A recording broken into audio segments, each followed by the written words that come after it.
ভিড়ে পুলিশ। ভারতীয় টেলিভিশন এবং চলচ্চিত্রের অভিনেত্রী রূপা দত্ত গত 15 অক্টোবর ফের চুরির অভিযোগে পুলিশের হাতে গ্রেপ্তার হয়েছেন। নন্দরাম মার্কেটের কাছে এক নারীর ব্যাগ থেকে সোনার গহনা ও নগদ টাকা চুরির ঘটনায় কলকাতা পুলিশ তাকে আটক করে। ভারতীয় গণমাধ্যম সূত্রে জানা যায়, অভিযোগের ভিত্তিতে রূপার বাড়িতে তল্লাশি চালিয়ে মোট ৬২.৯৫ গ্রাম ওজনের সোনার গহনা উদ্ধার করা হয়েছে। চুরির সময় ভুক্তভোগীর ব্যাগ থেকে প্রায় ২০ গ্রাম ওজনের সোনার মঙ্গলসূত্র, ২১ গ্রাম সোনার চেন, ২টি সোনার বালা এবং নগদ ৪,০০০ টাকা নেওয়া হয়েছিল বলে অভিযোগ করা হয়।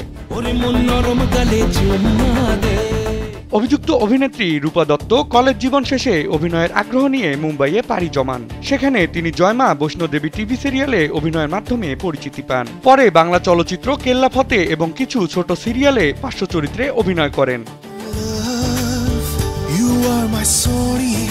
তবে সাম্প্রতিক বছরগুলোতে তার নাম বারবার এসেছে বিভিন্ন অপরাধ সংক্রান্ত ঘটনায়। এর আগে ২০২২ সালে কলকাতা আন্তর্জাতিক বইমেলায় পকেটমারি করতে গিয়ে তিনি হাতে নাতে ধরা পড়েছিলেন। তখন তার ব্যাগ থেকে প্রায় ৭৫,০০০ টাকা ও একাধিক মানিব্যাগ উদ্ধার করা হয়। এছাড়া ২০২০ সালে পরিচালক অনুরাগ কাশ্যপের বিরুদ্ধে যৌন হেনস্থার অভিযোগ তুলেছিলেন রূপা।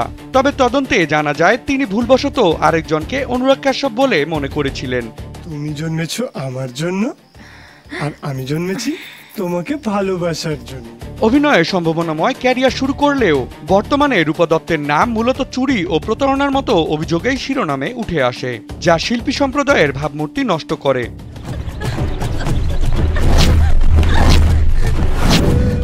বিনোদন ডেস্ক, কালবেলা।